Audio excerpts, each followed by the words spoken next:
Don't start none, won't be none.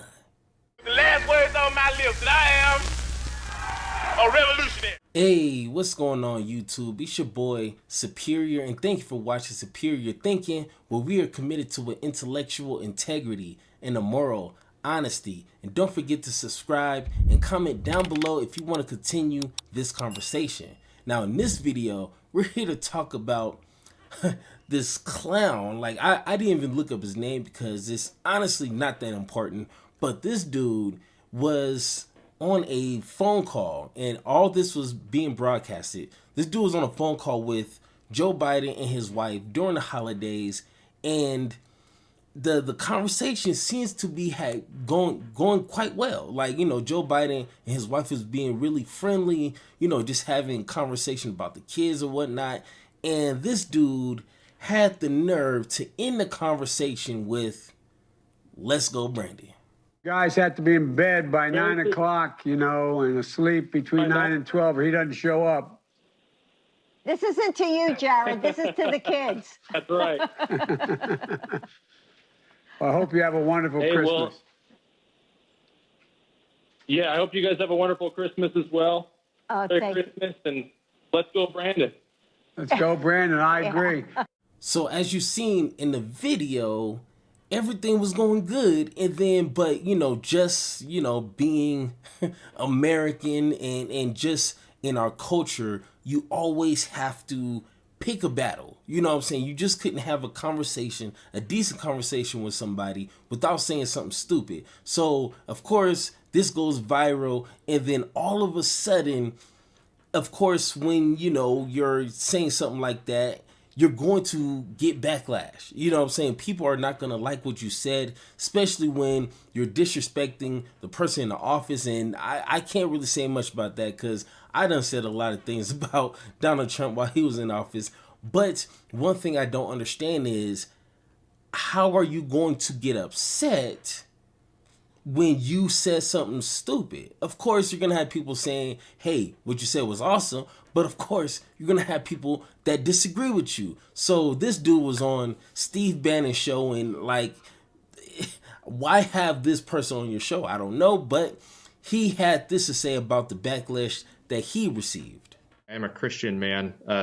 For me, it's God first and foremost. I don't follow any one man blindly. Some of the media has run with that and said I don't support Donald Trump. That's absolutely false. Donald Trump is my president, and he should still be president right now. The election was 100% stolen. So I just want to make that clear. But Let's Go Brandon is more than just F Joe Biden. Let's Go Brandon encompasses the entirety of our frustration with Joe Biden, the administration, the leftist mob, the cancel culture, the mainstream media. They're the ones who made this a thing. Now, first off, how are you going to start something and then all of a sudden want to play the victim? You know what I'm saying? This seems to be a lot of the conservatives' like playbook right here. Say something, do something, but then when people disagree with you or react to what you say or do, then all of a sudden you're a victim. You're like, hey, why are you attacking me? Like, no, you know what you said. You know what you said was going to offend people or get people upset.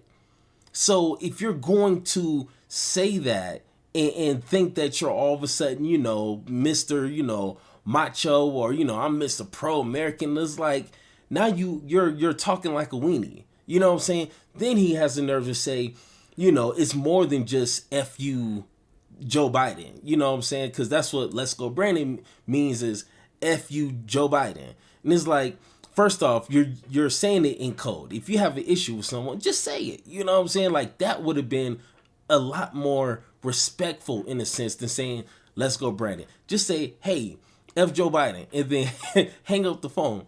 But what I don't understand is, he tries to add more to it, saying this is about cancel culture. This is about, you know, the election being stolen. First off, you're showing your intelligence, you know what I'm saying, and your lack of awareness in like anything in your country, because one, it's been over $500 million put towards an investigation to search up this voter fraud. You know what I'm saying? So it's like, where's your proof? You're just saying things that have no meaning behind it, but yet you want to claim voter fraud. That's one thing I don't get.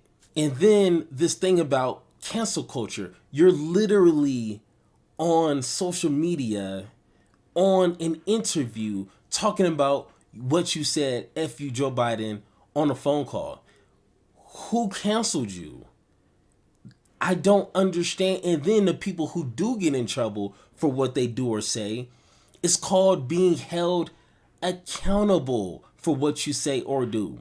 You know what I'm saying? And if you're any age, even as a kid, you are taught if you do something, they have consequences. But for some reason, they want to make it seem like it's an attack on the right, and it's called cancel culture. No, it's called being held responsible for what you say, because guess what? You are an adult, and that's what happens to adults. But of course, if anyone who is on the right side is attacking Joe Biden, it's never going to be about substance. It's never going to be about laws and things that is happening in his administration. It's always about cultural stuff, which Joe Biden has nothing to do with. Cancel culture and this whole, oh, people are attacking me. If you really had an issue, you could have brought up in the conversation about what happened with canceling student loan debt, or at least $10,000, or what happened to increasing the minimum wage. See, things like that bring substance to the table, and then Joe Biden has to answer that. And if he doesn't, then you can call him out on that. But if you just speak in code, let's go Brandon, and then go on social media talking about cancel culture and start whining because people are calling you out on that, that makes you a coward.